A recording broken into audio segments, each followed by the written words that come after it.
Sawasdee krap and welcome to Thailand News Today. I did notice today around about lunchtime it was only about 23 degrees in the capital. That's a veritable ice age here in Bangkok, but a lot of people out there sort of rugged up with their jackets, enjoying the cooler weather. Well, cooler for us here. Anyway, let's get stuck into today's Wednesday news. The Thai petrochemical company PTT has paid out millions of baht in compensation following last month's gas explosion of a pipeline in Samut Prakan. The explosion at an industrial estate in the Bang Bo district killed 3 people, including 2 elderly women, and critically injured 10 other people. Another 60 received varying degrees of injuries from the incident. Homes and cars were damaged from the explosion and fire. 5 million baht was paid to each of the families of the deceased, 500,000 baht to those with critical injuries, and 200,000 baht to those hospitalised with less severe injuries. The Tourism Authority of Thailand says the government has relaxed requirements on some tourist visas and other visa categories in an effort to try and kick along the international tourism. Tourist visa holders can be admitted for up to 60 days with the possibility of extending their stay to 90 days. As of November the 5th, 1,465 foreign nationals have been granted some type of visa. The 3 most popular types are retirement visas, privileged entry visas, and of course the special tourist visa.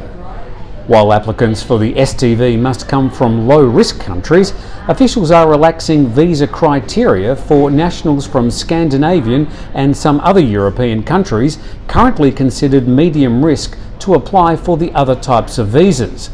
But applicants must fulfil some pretty hefty financial requirements, including having at least 500,000 baht in savings, health insurance coverage of at least $100,000 and outpatient insurance of 40,000 baht. As we've said many times in the past, your first port of call if you do want to come to Thailand at the moment is your local Thai embassy. And depending on the day, depending on the person you speak to, you might get some different advice. So please be persistent if you're trying to get back to Thailand at this time. Thai PM Prayut Chan-o-cha has refused to be drawn on speculation that 4 prominent tourist leaders are applying for political asylum in the US. Online rumours circulate that 4 of the key protest ringleaders have all applied for asylum in the US. The chairman of the House Foreign Affairs Committee has merely responded that officials are looking into the matter. Meanwhile, the US Embassy in Bangkok denies being involved, pointing out that the US Department of Homeland Security is the only agency that handles political asylum requests. At the same time, the PM's also repeated his stance on the importance of dialogue in resolving the current political impasse, saying he's willing to listen to all opinions. At this stage, there's been no concessions to any of the protesters' demands.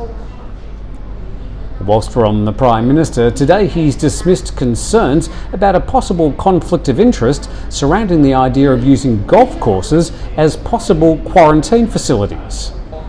The Public Health Minister, Anatun Chanvirakul, owns a golf course in the northeastern province of Nakhon Ratchasima. The PM says using approved golf resorts as an ALSQ location is an interesting idea, but the proposal will need to be approved. He's refused to be drawn on the suggestion that there might be a conflict of interest, given Anatun's ownership of a golf course, along with ties between some golf courses and other government officials. The CCSA discussed the use of golf courses as quarantine locations today. It's hoped that if the CCSA approves the proposal, it might attract golfers from places like Japan, South Korea, Taiwan and China. The Rasath school group, currently embroiled in a series of child abuse incidents, is refusing to negotiate with parents of allegedly abused children. Parents were each seeking around 5 million baht for damages, adding up to about 130 million baht. A meeting was scheduled today at the Attorney General's office, and the lawyer said they expected to meet with the school management to negotiate compensation. But the Rasath representatives didn't show up to the meeting. In a letter sent to prosecutors, the school says they don't want to negotiate and are prepared to go to court to fight the compensation demands. And in a rare find, scientists say they've discovered a new species of primate, a lithe tree dweller found in central Myanmar. The monkey-like primate has a mask-like face framed by a mane of grey hair. The Popa Langur, named after an extinct volcano, home to the largest known population, has been around for at least 1 million years, according to zoological research. But with only 200 to 250 left in the wild today, the herbivorous primates are already critically endangered. The reclusive primates were finally captured on film in 2018, showing their full coloration and markings. The little creatures only weigh around 8 to 10 kilograms and have a metre long tail. Ah, mane of grey hair. Any coloured hair really. Long distant memory for me. Anyway, thank you for joining us on Thailand News Today, the slightly noisy office edition. Don't forget to subscribe to the channel. That really helps us bump up our numbers here on YouTube. Thanks for joining us, and we'll see you again tomorrow.